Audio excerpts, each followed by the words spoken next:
Hi everybody, good afternoon. It's Friday. It's Alyssa. I'm back with my Facebook Friday 5 for this weekend. 5 titles that are available to read this weekend on Hoopla, our always available platform. I'm going to start this weekend with a picture book and early reader series, Fancy Nancy.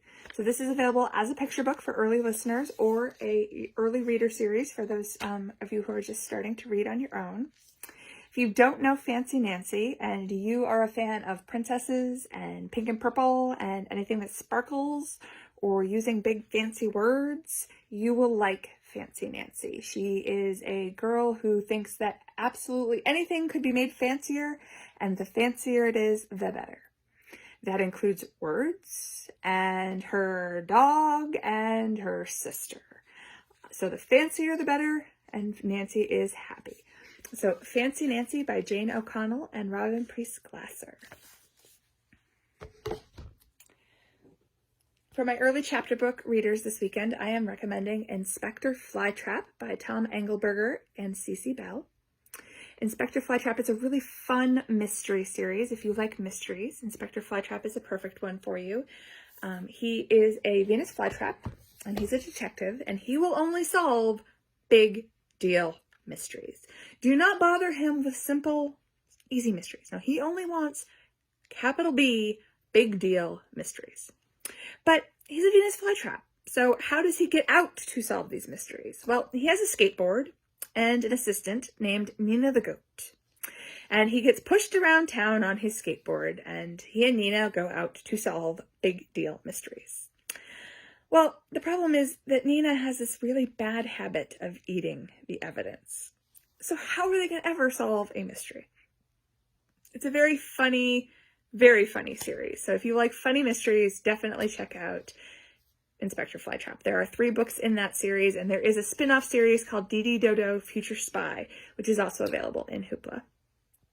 For my middle grade readers, the first one I want to recommend this weekend is a graphic novel biography, and it's called El Defo by Cece Bell. It is a memoir. Cece Bell had meningitis as a child, and that caused her to go deaf. And it was a very lonely and isolating experience for her, and she struggled a little bit. And so she made an alter ego for herself, El Defo, once she kind of figured out that she had this kind of amazing superpower. And her superpower is her phonic ear, which is the special kind of hearing aid that she wears, which lets her hear her teachers when they forget to take off their microphones, and she can hear them in places that they don't really want to be heard.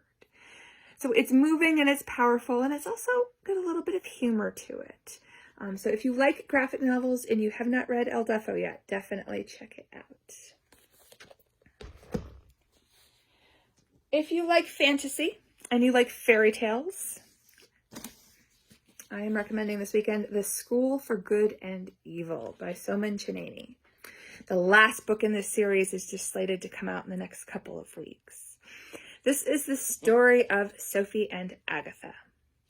And they live in this town in the woods.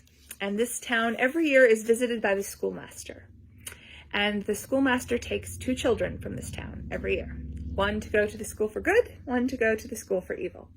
And they're taken away and they never come back. And Sophie is determined that this year she is going to be taken to the school for good. After all, there is no one kinder or more thoughtful or more beautiful in town than she is. So she, of course, must be the one that is chosen. And she's equally certain that her best friend Agatha, who wears all black, is a bit of a loner and a little bit of grump, is going to be taken to the school for evil. So imagine Sophie's shock when the schoolmaster comes and takes both Sophie and Agatha to the school for good and evil. Only Agatha's placed in the school for good, and Sophie is placed in the school for evil.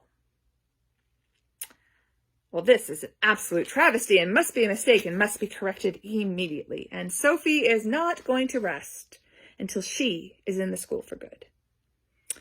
And Agatha just wants to go home. Will their friendship survive the school for good and evil? And more importantly, will the school for good and evil survive Sophie and Agatha? If you like fairy tale retellings, if you like Chris Colfer's Land of Stories or Wendy Mass or Sarah Milanowski's fairy tale retellings, like Whatever After or Twice Upon a Time, definitely check out The School for Good and Evil. It's got a lot of those familiar fairy tale characters to it. It's the children of fairy tales. So it's also a little bit of the Descendants kind of vibe, where it's the children of fairy tale characters kind of in a school. So check it out if you haven't yet. And the conclusion of their story comes out in a week or two. And then for my YA readers this weekend, I am recommending Life as We Knew It by Susan Beth Pfeiffer. And this one will resonate with you quite a bit right now. You'll find yourself in very similar experiences. So it'll be interesting as you read it to think about how your life now is different than the story, and maybe how things could be worse. So this is the story of Miranda, and Miranda lives in Maine, and one day an asteroid hits the moon, and it knocks the moon out of orbit, which has some pretty devastating effects on the world. Tides change, seasons change, the weather patterns are all messed up. And Miranda suddenly finds herself isolated at home. Schools are canceled, grocery stores are closed and out of food, gas, no more gas, can't take your cars anywhere, there's no more gas, and people start dying. So this is Miranda's story of survival in life as we knew it. So I have to be honest, I have read this book 4 or 5 times now. It's one of my favorites. And every time I read this book, I have to resist the urge to go to the grocery store and buy all the canned goods. And there's a particular scene with her mother at the grocery store that when you read this book, you will understand what I mean and why I have to resist the urge to go have this enormous hoard of canned goods in my house at all times. Of food I don't even eat and don't even want to eat. So check it out. It's a pretty powerful read.